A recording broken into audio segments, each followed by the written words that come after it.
이란 정권은 전 세계의 눈앞에서 떨고 무너지고 있습니다. 수년 동안 정권은 도움을 구하지 않고 전 세계에 도전하는 구조를 세웠습니다. 서방의 압력을 이용해 혼란을 일으키고 지역 갈등을 조장하여 정권을 강화했습니다. 저항이라고 불리는 전체 구조는 이것에 의해 추진되었습니다. 그러나 미국의 이란 봉쇄는 정권의 이념과 그들이 의존하던 기둥을 흔들었습니다. 이번에는 봉쇄가 정권 체제를 유지하던 모든 것을 겨냥했기 때문입니다.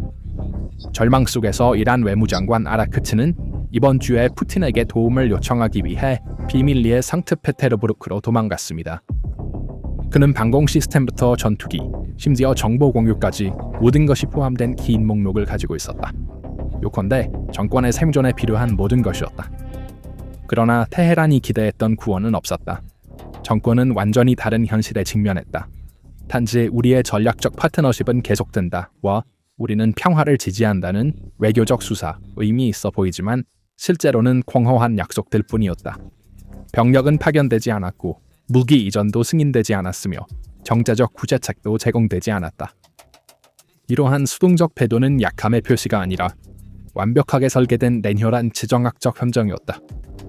러시아는 행동하지 않음으로써 이란의 다리를 끊을 뿐만 아니라 중국이 이란을 배신하도록 하여 베이징과의 새로운 다리를 강화하고 있었습니다.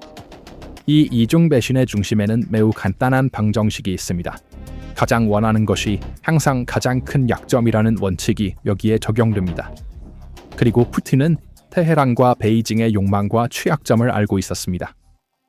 그가 해야 할 일은 이란과 함께 무대에 나타나 아무것도 하지 않는 것이었다. 이 메커니즘의 핵심에 있는 냉정한 수학은 배신의 이면에 있는 논리를 설명하기에 충분하다. 몇 달 전만 해도 브렌트유는 배럴당 $40대에서 거래되고 있었다. 호르무즈 해협의 사실상 폐쇄로 인해 가격은 통제 불능 상태로 치솟았다.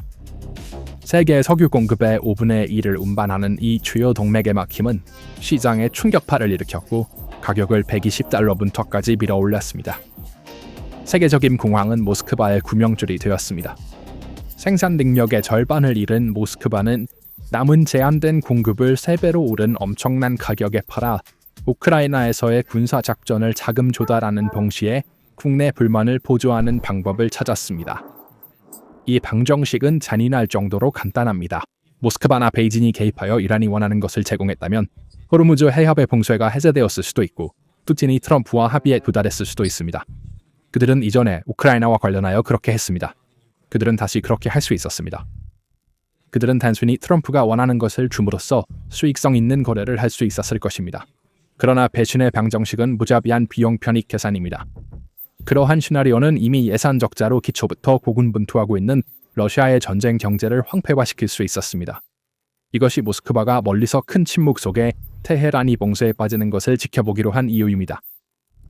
여기서 도움을 withheld하는 것은 수동적인 행위가 아니었습니다. 그것은 이익 마진을 극대화하는 적극적인 전략이었습니다. 동맹의 개념은 이익 계산의 날카로운 모서리에서 산산조각이 났습니다. 배신의 해부는 크렘린의 계산에만 국한되지 않았습니다. 동시에 베이징에서는 거대한 지경학적 축의 변화가 진행 중이었습니다. 왜냐하면 테헤란이 모스크바에서 팔리고 있는 동안 베이징은 이미 구매자의 자리에 앉아 있었기 때문입니다. 베이징의 침묵은 우연이 아니었습니다. 중국이 이란에 대한 구체적인 지원을 하지 않고 무관심한 듯 보인 것은 모스크바의 보장에 직접적으로 의존했기 때문입니다. 호르무즈가 닫혔을 때 중국은 하루에 400만에서 500만 배럴의 공급 부족에 직면했습니다. 베이징이 스스로 남겨졌다면 이 격차는 중국을 글로벌 시장에서 미국과 협상 테이블로 몰아넣었을 것입니다. 하지만 푸틴이 전화 반대편에 있었다. 러시아는 ESPO 파이프라인을 최대한 활용하고 태평양 항구에서의 출하를 늘렸으며 중국으로 하루 약 210만 배럴을 공급하기 시작했다. 높은 가격, 높은 육로 물량, 호르무즈에 의존하지 않으며 미국의 봉쇄 범위 밖에 있었다. 러시아는 중국의 최대 공급자 위치로 올라섰습니다. 동부축이라고 불리는 구조가 모두의 눈앞에서 재편되고 있었습니다. 이란이 무대에서 사라지면서 중국과 러시아는 상호 의존을 심화시키고 그들 사이에 새로운 에너지 독점을 구축했습니다. 중국의 러시아산 석유 의존도는 이제 20%를 넘었습니다. 베이징은 시베리아 파워2 파이프라인 프로젝트를 우선시하고 북극해 항로 투자를 늘리며 해상 위험에 전혀 의존하지 않는 육상 에너지 회랑을 구축하고 있습니다. 그 의미는 분명합니다. 이 위기가 끝나더라도 이란은 예전 조건으로 중국 시장에 돌아갈 수 없습니다. 모스크바가 테헤란의 비운 자리를 차지했습니다. 계약은 장기적이며 인프라 투자는 영구적입니다. 이란의 동부축에서의 소멸은 일시적인 손실이 아닙니다. 그것은 영구적인 감소입니다. 그리고 배신 장면의 또 다른 놀라운 세부사항은 대피작전의 연대기 속에 숨겨져 있습니다. 중국은 전쟁 직전 미국과 이란 간의 적극적인 적대 행위가 발생하기 전부터 자국 시민과 기업 인력을 이란에서 철수시키기 시작했습니다. 4월 21일 이후 두 번째이자 더 광범위한 대피작전이 시작되었습니다. 같은 기간 동안 러시아는 부셰르 원자력 발전소, 중요한 항구시설, 에너지 부문의 전략적 거점에서 자국의 엔지니어와 전문가들을 철수시키는 작업을 가속화했습니다. 철수한 사람들은 일반 시민이 아니었습니다. 그들은 이란의 전략적 지렛대를 구성하는 분야의 전문가들, 즉 원자력 발전소, 항만 보안, 에너지 인프라, 중요한 기술시설, 관리자, 엔지니어, 기술자들이었습니다. 이 위기를 벗어나기 위해 정권이 필요로 할 모든 기술 지원 라인은 이 전문가들이 남긴 빈 의자와 함께 사실상 잠겨 있었습니다. 이것은 정권이 생존하지 못할 것이라는 판결이 아닙니다. 이는 현장에서의 실천이 말하고 있는 것을 반영한 것입니다. 국가가 동맹국에게 보낼 수 있는 가장 명확한 메시지 중 하나는 자국의 중요한 인력을 철수하기로 한 결정입니다. 이 메시지가 중국과 러시아에 의해 같은 시기에 전달되었고 마치 조율된 시점처럼 보였다는 사실은 동맹의 진정한 성격을 보여주는 가장 구체적인 지표 중 하나로 두드러집니다. 배신의 물리적 자원은 카스피의 경로를 따라 다른 형태로 나타납니다. 카스피의 분지는 오랫동안 서방의 감시를 벗어난 무역 경로로 자리 잡았으며 이란과 러시아 간의 비공식 무기 운송이 이 폐쇄된 수역을 통해 이루어졌습니다. 이 고립된 안전의 환상은 예상치 못한 타격으로 산산조각 났습니다. 이스라엘의 첨단 공격 능력은 반다르 안잘리 항구에 있는 이란의 해군 시설을 목표로 삼았습니다. 조선소는 심각한 피해를 입었습니다. 북쪽에서는 우크라이나 군대가 루코일 회사 소유의 카스피의 시추 플랫폼을 무력화했습니다. 이 두 방향에서의 작전은 지역의 안보를 근본부터 흔들었습니다. 그러나 더 놀라운 것은 모스크바가 이 중요한 통로를 보호하기 위한 구체적인 조치를 취하지 않았다는 점입니다. 테헤란은 모스크바에 이 경로를 확보하기 위한 긴급 해상 순찰을 요구했습니다. 카스피해를 통해 이루어지는 암거래는 IRGC의 자금 흐름의 동맥이자 정권의 장기적인 생명 유지 메커니즘이었다. 푸틴의 카스피해 함대는 이러한 비대칭 위협에 대처할 장비가 부족했거나 혹은 그 라인의 붕괴가 다시 한번 모스크바의 무기과 일치했을 수도 있다. 결과 측면에서 두 경우 모두 실제적인 차이는 없습니다. 왜냐하면 카스피의 경로의 폐쇄는 곧바로 IRGC의 그림자 함대의 봉쇄를 의미하기 때문입니다. 화물선은 항구에 억류되어 있고 러시아에서 도착할 예정이었던 전자전 부품은 창고에 갇혀 있습니다. 정권의 중요한 이 금융동맥은 그 이름을 딴 바다 한가운데서 서서히 얼어붙기 시작했고 모스크바는 이를 막기 위해 손가락 하나 까딱하지 않았습니다. 여기서 우리는 또 다른 형태의 배신, 즉 의도적인 무관심을 마주합니다. 도움을 withheld하는 것은 직접적인 피해를 가하는 것만큼 효과적인 도구가 될 수 있습니다. 무대 위의 그림을 보면 모스크바의 무관심도 체스판 위의 한 수로 보입니다. 이러한 모든 현실은 이란의 국내 역학에 강력한 파장을 보내고 있습니다. 물류 네트워크의 붕괴와 동맹국의 철수는 혁명수비대의 지휘 구조 내에 깊은 단층선을 열었습니다. 러시아에 수년간 공급된 샤헤드 드론, 탄약 지원, 그리고 공동으로 설립된 공장들은 모두 우리가 필요할 때 그들이 우리를 지지할 것이라는 약속으로 기지에 정당화되었습니다. 그러나 이 무자비한 체스 움직임의 물리적 결과는 무엇일까요? 배신의 규모는 정치적 테이블에만 국한되지 않았습니다. 그것은 국경 게이트에서의 절대적인 공황과 인프라의 완전한 붕괴로 변했습니다. 이 탈출의 진원지를 자세히 살펴봅시다. 먼저 러시아부터 시작하겠습니다. 이란의 영공은 현재 전투기로 인해 완전히 폐쇄되었습니다. 해상 지역에는 미국의 해상 봉쇄가 있습니다. 외국인이 나라를 탈출할 수 있는 안전한 경로는 터키와 아제르바이잔의 육로 국경 두 곳뿐입니다. 이 대탈출의 중심 허브이자 가장 혼잡한 지점은 이란 아제르바이잔 국경의 역사적인 아스타라 국경 게이트입니다. 평상시에는 이 게이트가 북남 운송 회랑의 중심이며 두 나라 간 상업용 트럭과 소규모 무역의 일상적인 경제 교차점입니다. 그러나 오늘날 아스타라는 동맹국들의 주요 대피 통로가 되었습니다. 아제르바이잔에 기반을 둔 보고 기관과 유로뉴스의 현장 보고에 따르면 3월 1일부터 10일까지 이 문을 통해 69개국에서 온 2,097명이 신속히 대피했습니다. 그러나 이 숫자의 인구 구성은 일상적인 민간인 대피보다 훨씬 어두운 그림을 그립니다. 떠나는 사람들의 대다수는 이란의 정유소와 철도 프로젝트를 관리하는 중국의 인프라 전문가들, 러시아의 에너지 시설에서 일하는 고위 엔지니어들, 그리고 타지키스탄과 파키스탄의 외교사절단 직원들입니다. 다시 말해 국경을 넘는 사람들은 관광객이 아니라 이란의 디지털 및 물류 스위치를 제어하는 두뇌 집단입니다. 상황은 북두 축뿐만 아니라 서부 축에서도 다르지 않습니다. 아르메니아 국경에 험난한 지형을 가진 메그리 교차로와 특히 터키로 통하는 고르블락과 카피코이 국경 게이트는 대피 물결의 또 다른 중요한 압력 지점입니다. 중국과 러시아 관리들에게 터키는 자신들의 나라로 안심하고 비행할 수 있는 가장 안정적인 국제 환승 허브 역할을 합니다. 이는 다가오는 대규모 파괴와 전체 시스템 붕괴의 전조 충격파입니다. 저는 테헤란에서 왔고 그 도시는 많은 혼란이 있습니다. 많은 전략적 파트너십 이야기로 수십 년 동안 유지하려 했던 이 관계망은 위기 순간에 순식간에 사라졌습니다. 전선에서의 배신은 이제 숨길 수 없습니다.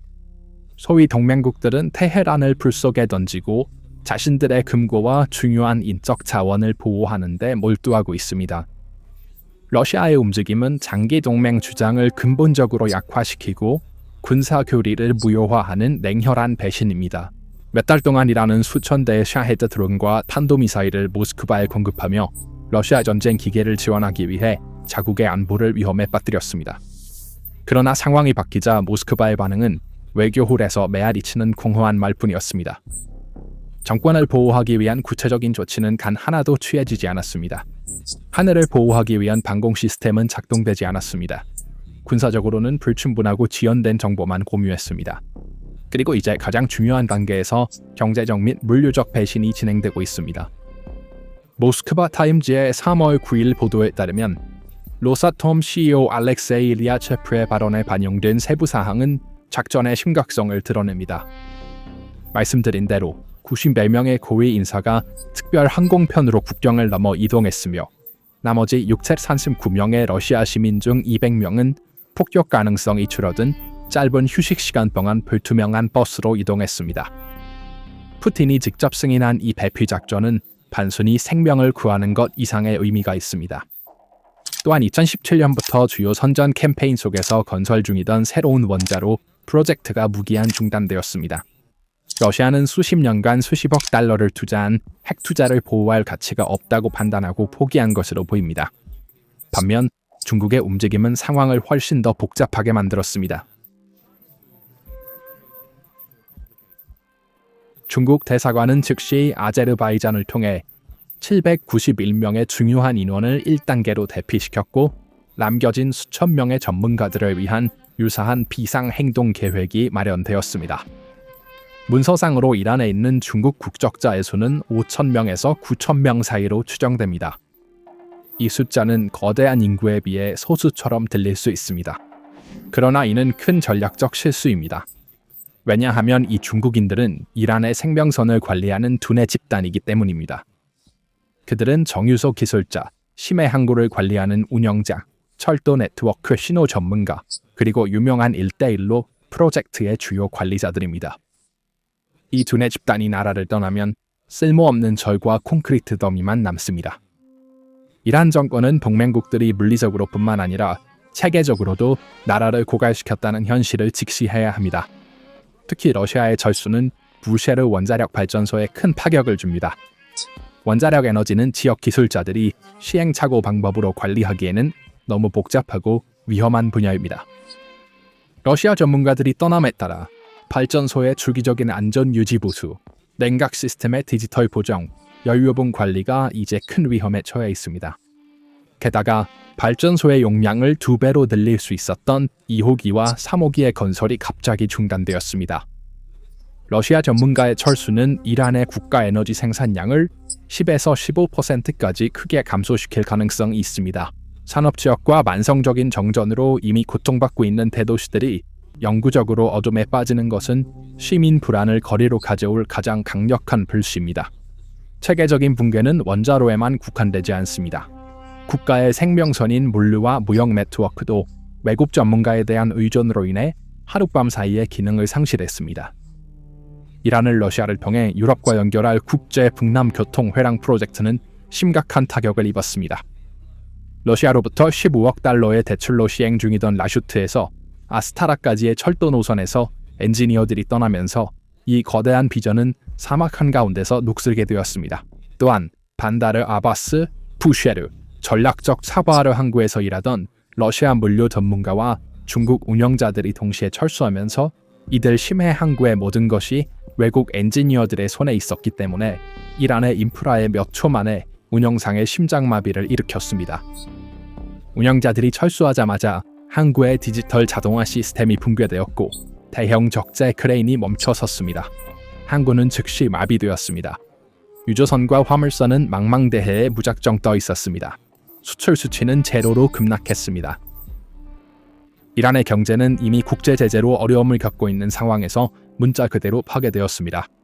이러한 경제적 및 물류적 파괴를 넘어 세계적인 지정학적 균형과 관련된 훨씬 더 어두운 체스 차원이 있습니다. 수년 동안 부쉐르 발전소와 전략적 항구에 있던 수백 명의 러시아와 중국 전문가들은 이란을 위한 비공식적이지만 세계에서 가장 강력한 살아있는 공중 방어 시스템으로 역할을 했습니다. 미국이나 이스라엘이 이란에 대한 작전을 계획할 때 그들은 모스크바와 베이징을 전쟁에 직접 끌어들일 위험을 두려워하여 목표 시설에 있는 러시아나 중국의 국가 관료들을 공격하는 것을 주저했습니다. 블라디미르 푸틴과 시진핑이 발행한 긴급 대피 명령은 이 보이지 않는 생명 방패를 순식간에 무너뜨렸습니다. 이제 그 시설들에 보호할 외국인은 남아있지 않습니다. 이 조치는 이란의 가장 중요한 인프라를 외부 공습에 완전히 노출되고 무방비 상태로 남겨두었습니다. 영상의 시작에서 우리는 중국이 이란을 버린 후 즉시 러시아 석유로 눈을 돌렸다고 언급했습니다. 이 그림 뒤에는 가장 가혹하고 무자비한 지정학적 경제적 식인주의의 이해가 숨어 있습니다. 워싱턴과 테헤란 간에 증가하는 지정학적 긴장과 자국 내 시장에서 공급 안정성을 보장할 필요성을 이유로 베이징 행정부는 이란으로부터의 석유 구매를 하루에 103만 배럴로 줄였습니다. 이는 하루 약 22만 배럴의 갑작스럽고 대규모적인 감축을 의미합니다. 그렇다면 거대한 산업을 유지하기 위해 끊임없이 에너지를 갈망하는 중국은 이 격차를 메우기 위해 누구에게 의존했을까요? 바로 여기서 위대한 배신의 또 다른 주역인 러시아가 등장합니다. 중국은 즉시 방향을 모스크바로 전환하여 러시아산 석유 수입을 하루 270만 배럴이라는 기록적인 수준으로 늘렸습니다. 이 상황은 기회주의의 엄청난 예로 이해관계 앞에서 전략적 동맹의 개념이 얼마나 쉽게 사라지는지를 보여줍니다. 가장 중요한 세부 사항은 이것입니다. 이란 정부는 사실상 중국에 애원하며 세계 시장 기준을 훨씬 초과하는 10% 대규모 할인을 제안하여 침몰하는 배를 구하고 석유를 현금으로 전환하려 했습니다. 그러나 베이징은 이 제안을 냉정하게 외면했습니다. 중국에게 이란산 석유는 더 이상 저렴한 이점이 아닙니다. 미국의 제재와 지역 내 군사적 긴장으로 인해 운송이 위험한 부담이 되었습니다. 반면 이 상황에 대한 블라디미르 푸틴의 입장은 지정학적 교활함의 정점입니다. 모스크바가 테헤란에 대한 지지를 계속 선언하는 동안 뒤에서는 이란의 잃어버린 시장 점유율을 빠르게 자신의 것으로 흡수하고 있으며 중국에 판매하는 추가 석유를 사용하여 서방 제재로 인해 생긴 경제적 구멍을 메우고 있습니다. 이란 경제는 팔 수 없는 석유 한 배럴마다 조금씩 더 피를 흘리며 붕괴에 가까워지고 그 동맹국 푸틴은 전쟁 자금을 채우며 손을 비빈다. 동맹국들은 조용히 도망가고 거대한 항구들은 유휴 상태에 있으며 상병선인 석유는 팔리지 못하고 있다. 이 모든 것은 외부 세계에서의 대실패의 조각들입니다. 그렇다면 이 거대한 고립과 경제적 파괴에 이란 내부 역학의 대응은 무엇일까요? 그 그림은 완전히 막다른 골목으로 정권에게는 완전히 암흑입니다. 이란 국민은 오랫동안 초인플레이션, 평가절하된 통화, 그리고 무거운 국제 제재의 파괴적인 악순환과 싸우고 있습니다. 평균 공무원이나 노동자의 월 소득이 $200에서 $300로 줄어들면서 일반 가정의 장바구니를 채우는 것조차 기적이 되었습니다. 멈출 수 없는 식료품 가격 상승과 잠재적인 물류 병목 현상이 가져올 연료 부족은 매일 조금씩 거리의 긴장을 고조시키고 있습니다. 그러나 결정권자들을 진땀나게 하는 것은 일반 시민들의 불만이 아닙니다. 군대, 혁명수비대, 그리고 거리를 통제하며 정권을 지탱하는 유일한 기둥인 파시지 민병대가 직면한 상황은 진정한 악몽입니다. 중국으로부터의 중요한 현금 흐름이 끊기고 석유 수익이 급감하면 정권은 이 거대한 군사기구의 급여를 지급할 수 없게 될 것입니다. 역사는 반복적으로 보여주었습니다. 아무리 강한 이념이라도 먹고 살 수 없는 군사구조는 매우 빠르게 충성심을 잃을 수 있습니다. 정권은 외부의 적 항공기보다 급료를 받지 못해 불평하는 무장단체들이 일으킬 수 있는 내전이나 봉기의 위험을 두려워해야 합니다. 공포는 바로 여기 권력 독점이 깨질 가능성에 있습니다. 수년간 서방에 대항하는 무적의 블록을 구축했다고 믿었던 테헤란 행정부는 자신이 의존했던 수도 모스크바와 베이징으로부터 진정한 타격을 받았다. 소위 다극세계의 꿈은 아스타라 국경 게이트를 통해 도망치는 엔지니어들의 가방 속에서 참담하게 끝났다. 이란의 핵시설이 침묵하고 항구가 녹슬어가면서 정권의 생존 능력은 완전히 붕괴되었다. 오늘날 이란은 적의 미사일이 아니라 동맹국의 냉정하고 계산된 배신으로 내부에서 약화되고 있습니다. 우리에게 아무 일도 일어나지 않을 것이라는 신화는 사라졌습니다. 이제 그 지역에서 안전한 사람은 없으며 돌아갈 다리는 모두 불타버렸습니다. 안정의 동화는 끝났습니다. 대혼란이 공식적으로 시작되었습니다. 다음 6주는 중동의 지정학적 지도를 다시 그릴 변화를 예고하는 성격을 띠고 있습니다. 댓글로 의견을 공유해주세요. PPR 글로벌의 분석을 계속 받으시려면 채널을 구독하고 알림을 켜주세요. 저희 영상은 여기서 끝나지만 저희의 분석은 계속됩니다. 장거리 여행이나 낮 시간의 휴식 중에 팟캐스트로 PPR 글로벌의 상세한 글로벌 발전 보고서를 듣고 싶으시다면 저희의 스포티파이 채널로도 초대합니다.